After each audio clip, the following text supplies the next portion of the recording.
dan sebagai satu seperti kita ingat Tuhan sepanjang masa.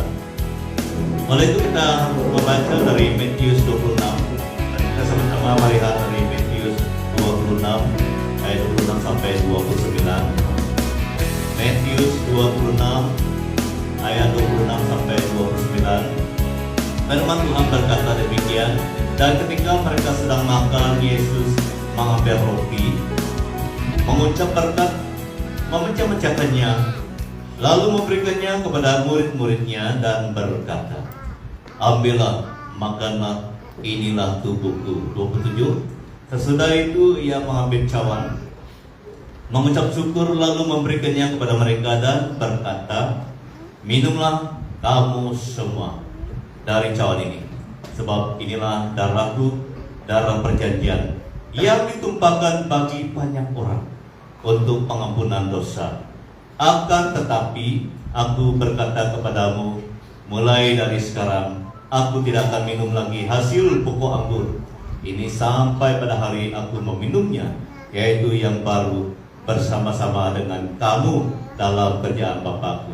Waktu saya perhatikan message ini pada pagi ini, ada dua perkara yang penting yang saya mau share supaya itu kita alami dan terus alami dalam kehidupan kita. Yesus memberikan dagingnya.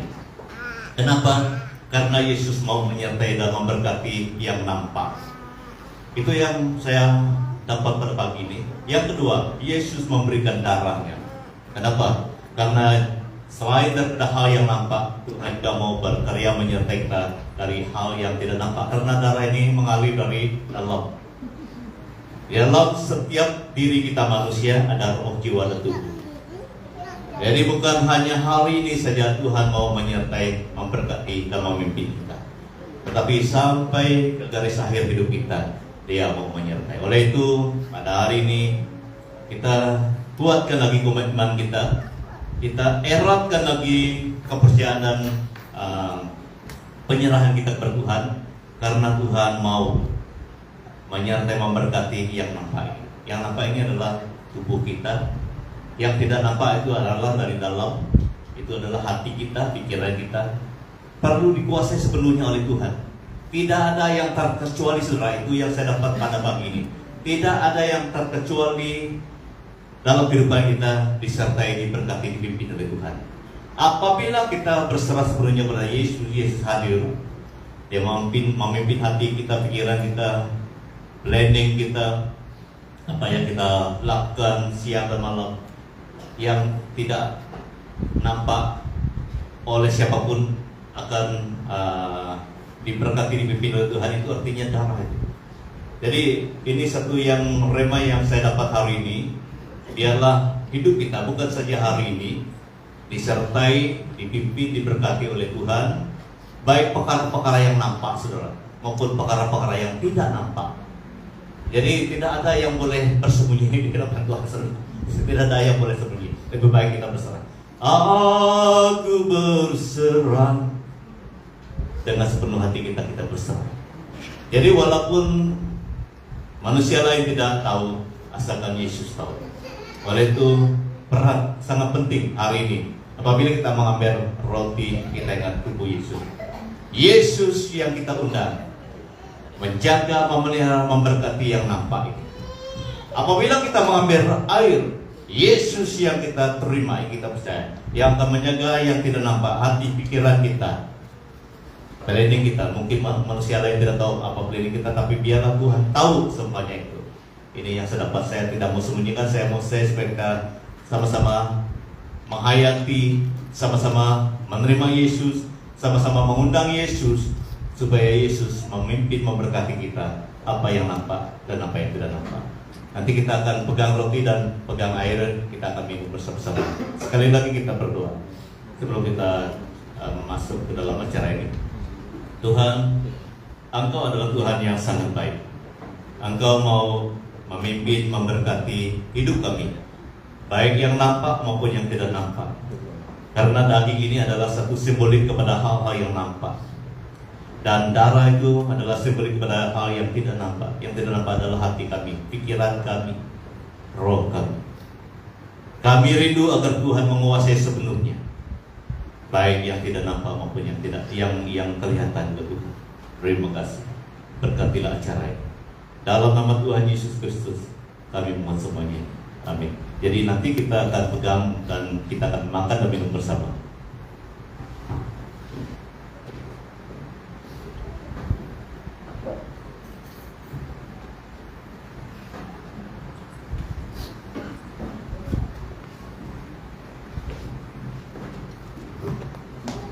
Sementara roti dan air diedarkan di tengah-tengah kita, sekali lagi saya mau kita perhatikan dalam Matius 26 sampai 29.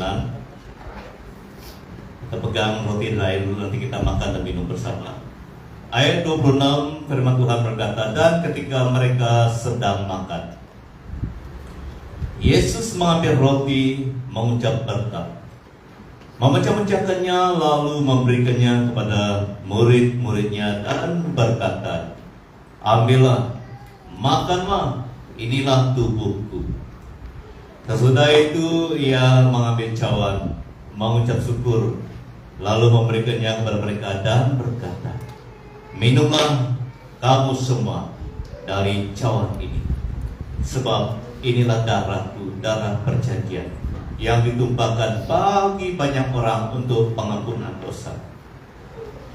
Akan tetapi aku berkata kepadamu, mulai dari sekarang aku tidak akan minum lagi hasil pokok anggur ini, sampai pada hari aku meminumnya, yaitu yang baru bersama-sama dengan kamu dalam kerja Bapakku. Ini yang kita nantikan. Dia menanti kita. Apabila kita bertemu dengan Dia, dan sudah tiba masanya kita dikumpulkan bersama dengan Yesus, Dia akan sekali lagi minum bersama. Itu adalah satu pertemuan yang kita nantikan. Pertemuan Tuhan dengan orang-orang saleh-salehnya, pertemuan Tuhan dengan kita, pertemuan Tuhan dengan gereja. Gerejanya adalah orang yang percaya, orang yang masih melayani Tuhan, orang yang sungguh-sungguh hidup bagi Tuhan. Itu gereja. Jadi kita inilah yang dinanti-nantikan Tuhan. Oleh itu sementara kita meneruskan kehidupan ini, saudara, jangan lupa undang Yesus.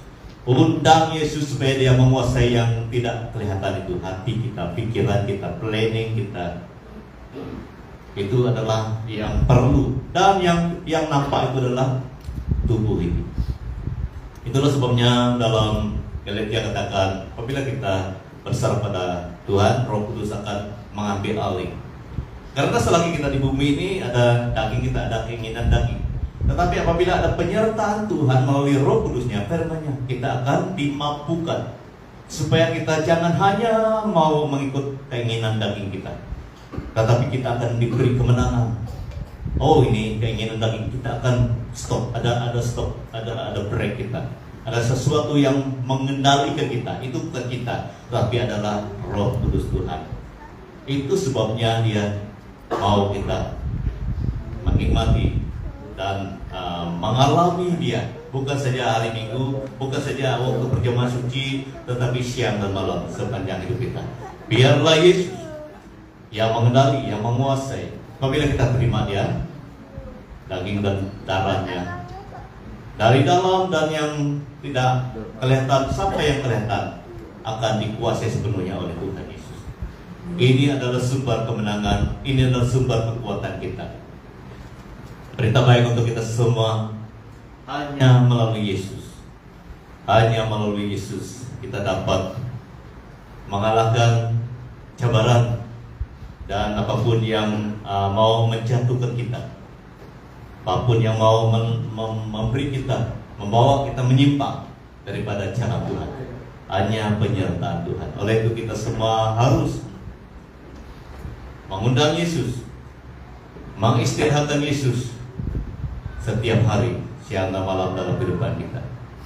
Karena itu sebabnya Dia mau kita menyambut apa yang daripada Dia. Yang daripada Dia itu adalah daging dan darahnya. Itu adalah sembolik penyertaan kehadiran Tuhan dalam kehidupan kita, baik secara rohani dan jasmani. Dan tepat juga pada hari ini kita akan mulai belajar satu teks yang berkaitan dengan ini, yang saya akan kongsikan karena kita masih berjuang Jadi sementara kita berjuang, kita harus mempunyai fokus, mempunyai pegangan, mempunyai pendirian hanya di dalam Tuhan. Apabila kita mempunyai fokus, pendirian, pegangan hanya di dalam Tuhan, itulah sumber kemenangan yang selalu kita alami. Seperti mana pujian-pujian kita naikkan pada Tuhan pada hari ini, yang bersangkutan dengan kemenangan, kuasa daripada Tuhan. Jadi pada pagi ini juga kita akan terus belajar apa yang kita dapat daripada Tuhan.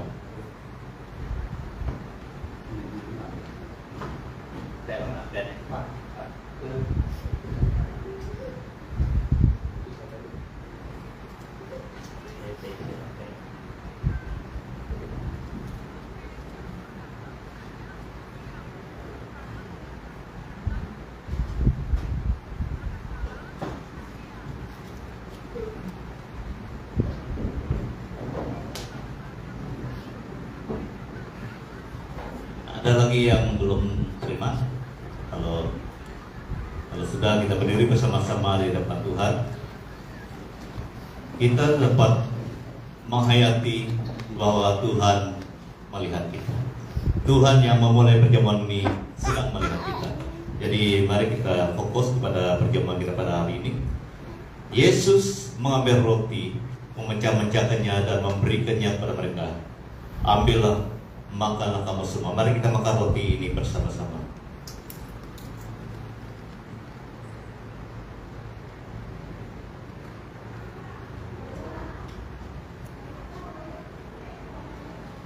Lalu ia mengambil cawan, memberikannya kepada mereka.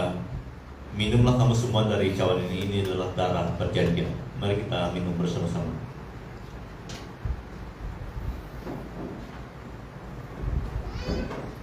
Kami memuji Engkau Tuhan, karena darah yang pernah Kau tumpahkan 2000 tahun yang berlalu adalah dijanjikan Tuhan. Bukan secara kebetulan, tetapi sudah dijanjikan oleh Tuhan. Engkau telah menggenapi apa yang Engkau janjikan. Itu bukti Engkau adalah Tuhan yang setia, Tuhan yang benar, tidak pernah lupa janjinya. Itulah sebabnya kami harus mengucap syukur. Tuhan, pakailah kami semua yang telah menyambut Engkau sebagai Tuhan dan Juru Selamat kami. Terima kasih. Di dalam nama Tuhan Yesus Kristus kami mohon semuanya. Amin. Silakan duduk, memberkati kita semua.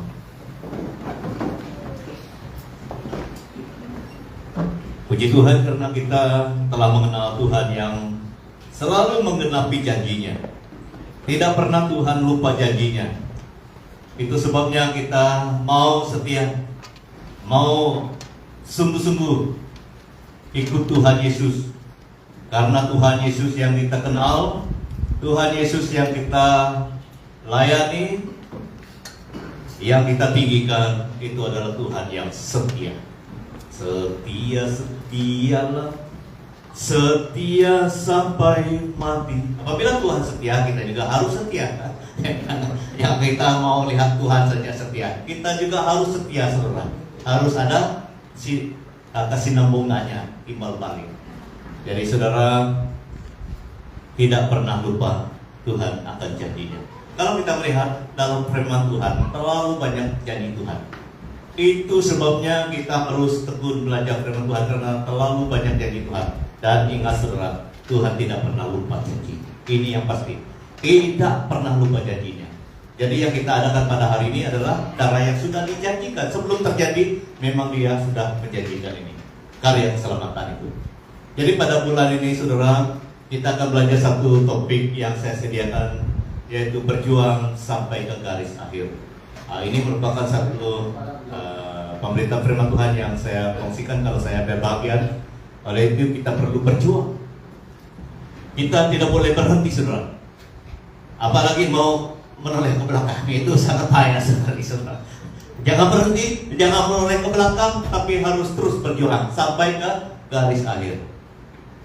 Tetapi puji Tuhan, walaupun kita terus berjuang, jangan lupa Tuhan adalah setia menyertai kita. Ini yang kita belajar pada hari ini, yaitu mari kita melihat dari 2 Korintus 4:16 sampai 18. Bagaimana kita boleh sampai ke garis akhir dengan penuh kemenangan, dengan penuh sukacita, dengan penuh penyertaan Tuhan. Kalau kita membaca dan belajar dari bagian ini, 2 Korintus 4 ayat 16 sampai 18. Saya akan membaca bagian ini bersama-sama. Mari jemaat Tuhan fokus kepada 3 ayat ini. Saya akan membacakannya untuk kita semua. Mari kita fokus ayat 16. Sebab itu kami tidak tawar hati, tetapi meskipun manusia lahiriah kami semakin merosot, namun manusia batiniah kami dibaharui dari sehari ke sehari. 17. Sebab penderitaan ringan yang sekarang ini mengerjakan bagi kami kemuliaan yang kekal. Kemuliaan kekal yang melebihi segala-galanya, jauh lebih besar daripada penderitaan kami. Sebab kami tidak memperhatikan yang kelihatan, melainkan yang tidak kelihatan. Karena yang kelihatan adalah sementara, sedangkan yang tak kelihatan adalah kekal. Itu saya sebut katakan ada persamaan dengan message pada hari ini dengan perjamuan yang kelihatan dan yang tidak kelihatan. Jadi ini merupakan satu keputusan dan juga kesaksian Rasul Paulus bersama dengan timnya, bersama dengan rasul-rasul yang lain. Kenapa mereka mempunyai pendirian, pegangan, fokus yang sangat tepat sesuai dengan kehendak Tuhan. Apabila kita belajar ini, kita juga harus mau ikut apa yang pernah dilakukan, apa yang pernah dilalui oleh rasul-rasul yang sungguh-sungguh di dalam Tuhan. Jadi bukan hanya ditulis begitu saja, saudara. Firman Tuhan ini ditulis supaya kita belajar dan berdoa supaya biarlah Tuhan memampukan kita mengikuti apa yang pernah diikuti, pernah dialami oleh Paulus dan teman-temannya. Jadi tema kita pada hari ini adalah dasar perjuangan yang berkemenangan. Karena saya telah menyatakan bahwa bulan ini kita belajar tentang berjuang sampai ke garis akhir. Semua kita harus berjuang sampai ke garis akhir dengan penuh kemenangan. Jadi tema kita adalah dasar perjuangan yang berkemenangan. Kita tidak cukup hanya berjuang begitu saja, saudara. Tidak cukup berjuang, perlu ada kemenangan. Perlu ada yang memberi kita kemenangan. Yang memberi kita kemenangan itu bukan diri kita, bukan hikmat kita, bukan dunia ini. Tapi yang memberi kita kemenangan itu adalah Tuhan Yesus, yang dikenal, yang dilayani oleh Paulus dan teman-teman. Dan kita juga mengenal, kita juga melayani Tuhan itu, kita juga akan disertai oleh Tuhan itu. Oleh itu tidak heran semua kita akan berjuang, akan mengalami perjuangan itu dengan penuh kemenangan hari ke hari sampai ke garis akhir hidup kita. Ada 3 perkara bagaimana kita boleh berjuang dalam kemenangan yang daripada Tuhan. Next, yang pertama itu adalah kemajuan kami. Ada kemajuan yang merupakan fokus mereka, yang merupakan mereka bertumpu kepada itu. Karena dalam 2 bagian yang terjadi dalam kehidupan manusia, mereka bertumpu kepada satu bagian. Ayat 16 firman Tuhan berkata demikian, sebab itu kami tidak tawar hati, tetapi meskipun manusia lahiriah kami semakin merosot, namun manusia batiniah kami dibaharui dari sehari ke sehari. Ada 2 yang ada pada kita, jasmani dan rohani ataupun batiniah ini. Tetapi untuk maju, untuk tetap maju dalam Tuhan, Rasul Paulus dan teman-temannya termasuk kita akan memperhatikan yang dari dalam batinnya ataupun roh kita, rohani kita. Ini yang membuatkan mereka sampai ke garis akhir dengan penuh kemenangan. Karena itu yang diperhatikan dengan sepenuhnya.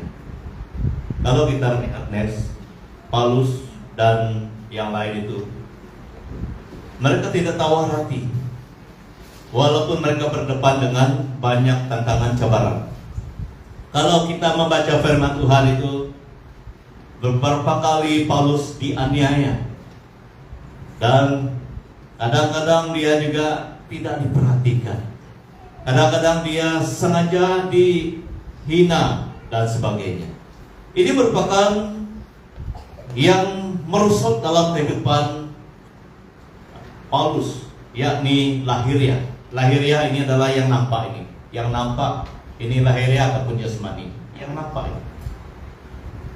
Paulus, rasul yang besar dalam Alkitab, juga mengalami kemerosotan secara lahiriah. Dia juga selalu sakit.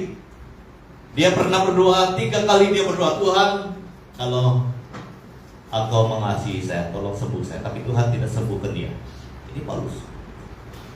Paulus mempunyai karunia yang begitu banyak, tetapi kemerosotan daripada lahiriah itu tidak dia miss. Dia juga mengalami itu, saudara. Kalau Paulus mengalami kemerosotan daripada lahiriah, kita juga harus sedia, standby. Karena itu yang buat kita itu yang bukan membuat kita berhasil sampai ke garis akhir. Tetapi ada satu lagi bagian yang kita perlu perhatikan. Itu adalah batinnya. Paulus tidak pernah kecil hati, tawar hati, walaupun dia selalu merosot daripada hal-hal lahiriah. Kalau menurut kajian, dia juga adalah orang yang pernah dianiaya lebih teruk daripada teman-teman yang lain. Badannya pernah dipukul sampai begitu banyak bekas-bekas, tapi tetap bangkit untuk Yesus. Pernah pengsan, direjam dan batu sampai pengsan, tapi dia tetap bangkit untuk Yesus. Jadi saudara, kalau saya melihat tentang kehidupan Paulus ini memang cukup mencabar. Ini ditulis dalam Alkitab supaya kita juga akan mengerti orang yang ikut Tuhan itu tidak hanya senang-senang ataupun tidak pernah mengalami kesusahan seperti Paulus.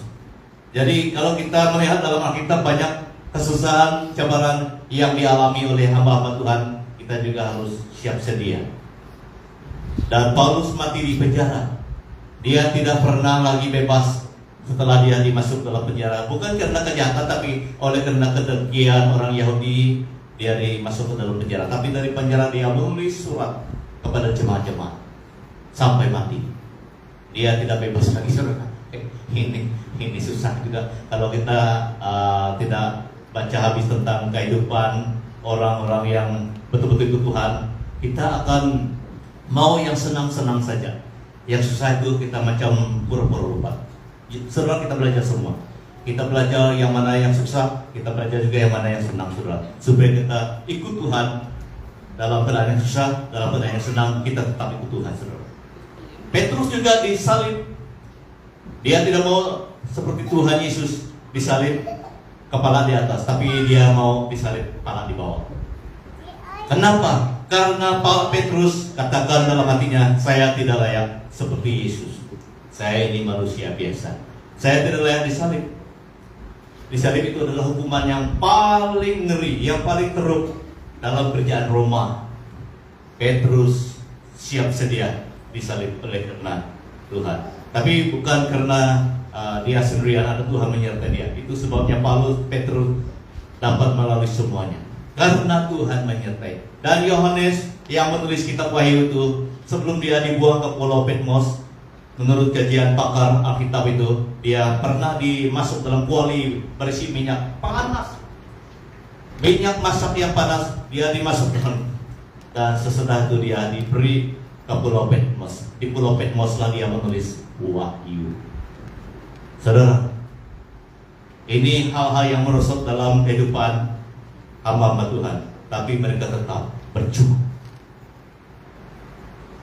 Oleh karena mereka telah memberi kesaksian, mereka tetap berjuang. Kita juga harus tetap berjuang, saudara. Kadang-kadang ekonomi kita agak tidak stabil. Jangan kita stop ikut Tuhan. Jangan kita mundur ke belakang, maju terus. Hamba-hambanya, rasul-rasul, nabi-nabi ditolong oleh Tuhan, kita juga akan ditolong oleh Tuhan. Maju terus, Dan yang kedua, sebab itu kami tidak tawar hati, kata Paulus, namun manusia batiniah kami dibaharui. Balik-balik. Kemajuan masih dalam poin yang kedua. Yang pertama kemajuan kami. Nomor dua, namun manusia batiniah kami dibaharui dari sehari ke hari. Ini yang kita perlu minta daripada Tuhan, supaya dalam roh kita ini terus dikuatkan oleh Tuhan hari ke hari.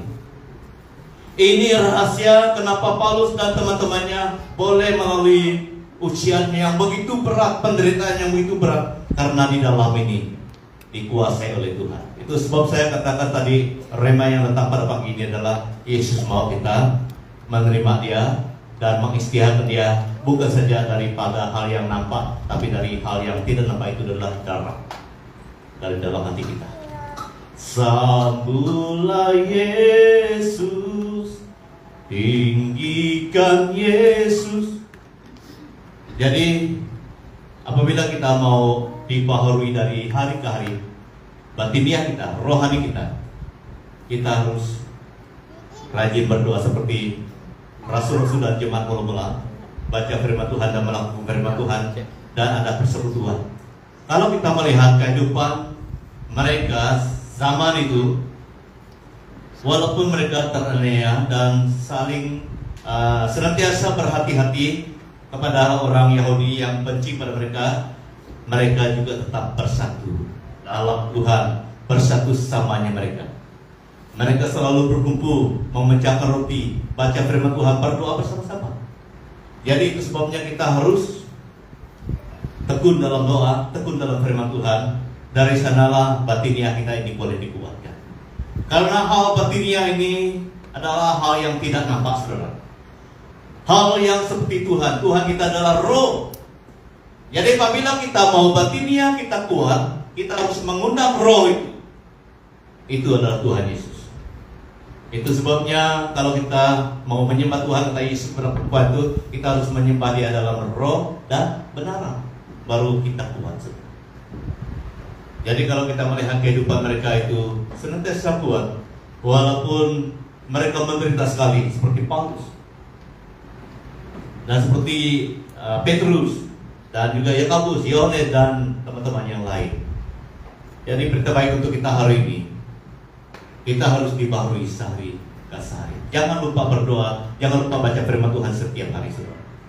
Apatah lagi malam hari Rabu itu kita berusaha lah, kalau tidak ada halangan, kita berusaha datang berkumpul bersama-sama di gereja ini.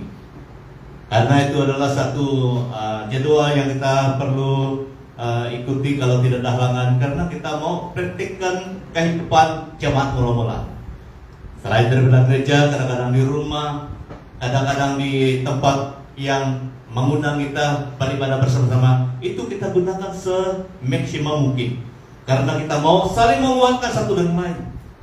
Saya juga mau bersekutu dengan jemaat juga perlu bersekutu dengan jemaat dan hamba Tuhan yang bersama kita. Kita tidak boleh seorang, kita tidak boleh hanya beribadah dari rumah. Ada orang katakan, tidak apa, saya dengar khotbah dari Amerika, saya dengar khotbah dari Indonesia, saya dengar khotbah dari Korea, saya juga ada Tuhan. Tapi itu tidak cukup, saudara. Kita perlu ada fellowship antara kita sebagai kerja Tuhan. Tidak boleh kita hanya bergantung dengan YouTube, bergantung dengan khotbah orang Amerika, bergantung dengan khotbah siapa-siapa, saudara. Kita harus bergantung juga dengan Tuhan dan bergantung dengan teman-teman seiman kita. Kita tidak boleh seorang, saudara. Tidak boleh kita hidup seorang diri, saudara. Itu sebabnya kalau tidak ada halangan datang gereja, bersekutu di sini, bersekutu di rumah-rumah jemaat, dan juga di mana pernah kita perlu ada penguatan ataupun ada yang menguatkan kita satu dengan lain. Dari mana kita belajar? Dari firman Tuhan. Rasul-rasul sudah memberi contoh. Mereka selalu berkumpul, saudara. Kita buat itu bukan karena buat menurut hikmah kita, tidak. Dari firman Tuhan semuanya kita dapat itu, saudara. Sehingga yang di dalam kita ini senantiasa kuat apapun cabaran, karena di dalam kita sudah kuat, tidak ada tidak ada masalah, saudara. Next, yang kedua, untuk terus berjuang dalam kemenangan yang daripada Tuhan, kita ada kebanggaan yang perlu kita banggakan. Setiap hari kita harus banggakan itu. Sebab penderitaan ringan yang sekarang ini mengerjakan bagi kami kemuliaan kekal yang lebih segala-galanya lebih besar daripada penderitaan kami. Ada dua perkara yang Paulus banding-bandingkan. Dia katakan penderitaan ringan. Bukan ringan sebenarnya itu, saudara. Kalau kita melihat penderitaan itu sangat berat, tetapi dia menganggap itu ringan dibandingkan dengan apa yang dia akan terima daripada Tuhan, kemuliaan kekal. Ini kebanggaan kita. Karena itu juga yang pernah dibanggakan oleh Paulus, dibanggakan oleh tim dia, oleh teman-teman dia, oleh jemaat Tuhan pada masa dia. Itu juga harus menjadi kebanggaan kita hari ini. Kalau kita mau berjuang sampai akhir dengan penuh kemenangan daripada Tuhan, kita harus bangga itu. Dia katakan sebab penderitaan ringan yang sekarang ini. Kalau kita melihat dari satu segi itu ringan, kata Paulus, sebenarnya berat itu, saudara. Saya sebagai pastor sudah sampai hari ini melayani, belum pernah saya dipukul oleh karena saya memberitakan Injil. Tapi Paulus pernah sampai pingsan. Saya katakan, kenapa Paulus menulis itu penderitaan yang ringan? Karena dia banggakan yang satu itu, kemuliaan kekal. Jadi gereja Tuhan yang Tuhan Yesus sangat kasihi, BM kasih karunia Tuhan sangat mengasihi kita. Walaupun kita mempunyai penderitaan apapun dari penderitaan, kita anggap itu ringan saja. Anggap itu ringan saja, seperti Paulus menganggapkan dia punya itu ringan. Kenapa? Karena yang kita dapat dari Tuhan hari ini maupun yang akan datang itu sangat besar nilainya. Karena ada yang Tuhan berikan selama kita hidup di bumi ini, tapi banyak lagi yang akan Dia berikan kepada kita waktu kita bertemu dengan Dia. Yang Dia berikan kepada kita waktu kita hidup di bumi ini adalah perlindungan, kesembuhan, damai, sukacita. Itu Dia pasti beri selama kita di bumi ini. Tetapi lebih banyak lagi yang akan Dia berikan waktu kita pulang ke surga. Jadi kalau kita melihat itu yang dibanggakan oleh Paulus, berdasarkan iman dan pegangannya pada Tuhan Yesus, dia percaya janji Tuhan itu iya dan amin. Kalau kita melihat ini merupakan satu yang pernah terjadi juga dalam kehidupan Stefanus. Waktu dia direnjam, mereka melihat muka dia sebelum dia direnjam, karena Stefanus selalu memberitakan firman Tuhan. Dia memberitakan terus firman Tuhan walaupun dia dibenci. Dia terus memberitakan firman Tuhan. Dia boleh menceritakan dari kehidupan yang dulu sampai pada hari itu tentang Yesus. Dia terus menceritakan. Walaupun orang imam-imam malah benci pada dia, mereka melihat muka dia seperti muka malaikat, kata firman Tuhan. Kenapa muka dia seperti muka malaikat? Karena dia ada penyertaan Tuhan. Dan yang menjadi kebanggaan Stefanus adalah apa yang Tuhan janjikan.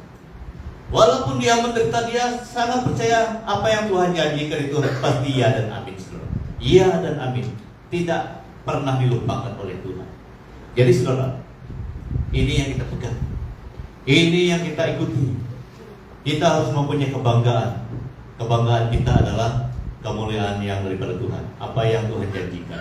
Next, yang kedua untuk bagian ini, kebanggaan kita yang sepenuhnya adalah kemuliaan kekal, jauh lebih besar daripada penderitaan kami, kata Paulus. Jadi kalau saya hitung-hitung pengalaman-pengalaman kita, saya dan keluarga bersama dengan kamu, memang banyak penderitaan kita. Memang banyak yang kita pernah lalui, tetapi kita harus menganggap itu seperti ringan saja daripada apa yang dijanjikan oleh Tuhan. Kalau kita melihat dalam Wahyu 21:4 ayat 4, dan Ia menghapuskan segala air mata dari mata mereka, dan maut tidak akan ada lagi, tetapi akan ada lagi perkabungan atau ratap tangis atau duka cita, sebab segala sesuatu yang lama telah berlalu. Yang lama telah berlalu.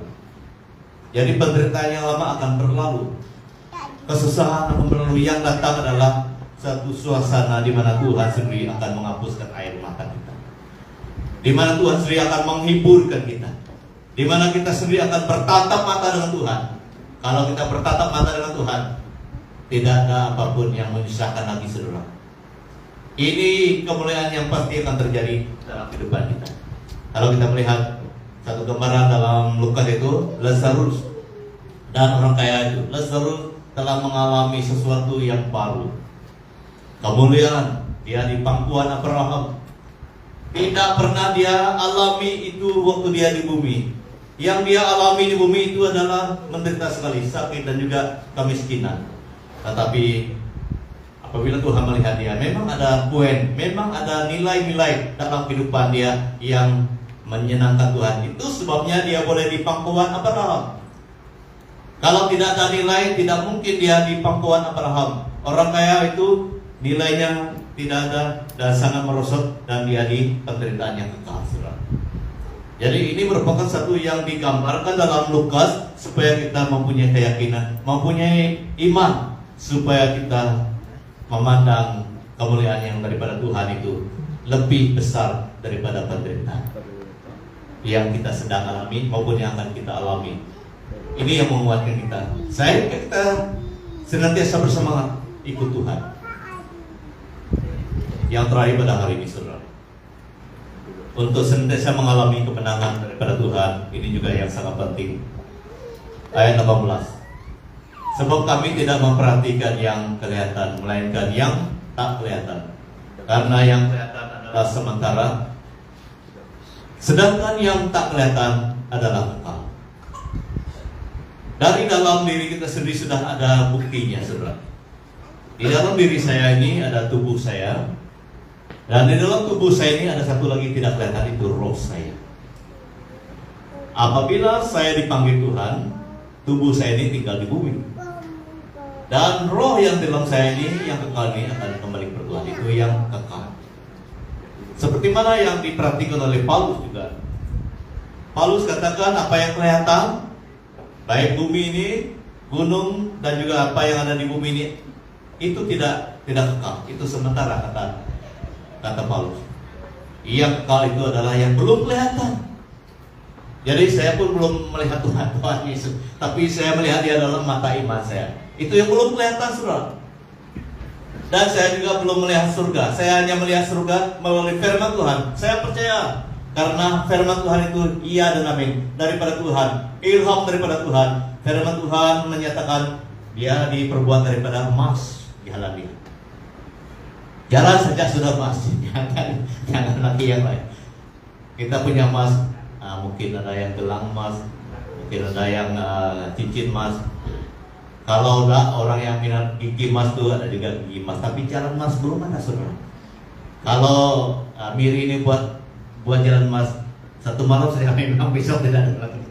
Besok memang tidak ada karena orang mau jual emas tuh, saudara. Tapi saudara di surga sana tidak ada yang ngambil emas itu adalah tempat dia. Dan banyak lagi yang diceritakan oleh firman Tuhan. Saya sangat percaya, saudara. Saya sangat percaya apa yang dicatat, apa yang ditulis dalam firman Tuhan. Dulu saya waktu kecil saya bersama dengan bapak kandung saya.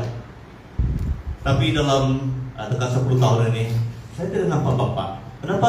Karena memang manusia adalah sementara. Jadi ini satu gambaran di mana kita harus percaya kehidupan di bumi ini, apa yang kelihatan di bumi ini memang tidak akan kekal. Kenapa saya tidak dapat melihat bapak saya sekarang ini? Karena memang dia sementara. Dia bersama dengan Tuhan hari ini. Jadi saudara, kita harus sangat yakin dan percaya apa yang difirmankan oleh Paulus ini. Karena yang ditulis oleh Paulus ini bukan akal-akal dia sendiri. Ini adalah hikmat Tuhan. Ini adalah pimpin Roh Kudus Tuhan. Karena dia berkata, apa yang kelihatan ini sementara. Oleh itu, sementara kita hidup, jangan kita terlalu mencintai apa yang kelihatan ini lebih daripada Tuhan. Kadang-kadang mau pergi melatih, siapa yang jaga rumah saya, siapa yang jaga ini saya.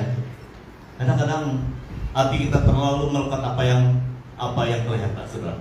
Ini yang membuatkan kita tidak fokus kepada yang tidak kelihatan. Next. Kalau kita melihat hidup ini adalah sementara, kata Yakobus 4 ayat 14. Ini juga bukti bahwa hidup ini adalah sementara. Hidupmu ini sama seperti uap, sebentar saja kelihatan lalu lenyap. Mazmur 103 ayat 15. Adapun manusia hari-harinya seperti rumput, seperti bunga di padang, demikianlah ia berbunga. Jadi sementara kita masih hidup, mari kita berbakti untuk Tuhan demi nama Tuhan dan demi orang lain, supaya orang lain juga dikuatkan. Karena hidup ini tidak kekal, saudara. Hidup ini ada tempohnya, ada masanya diberi oleh Tuhan. Sampai mana saya tidak tahu, tapi pasti ada penghujungnya, saudara. Jadi apabila kita tahu bahwa hidup ini adalah ada penghujungnya, tidak selama-lamanya, mari kita sungguh-sungguh hidup bagi Tuhan. Itulah lagu yang kita selalu nyanyikan. Hidup ini adalah kesempatan.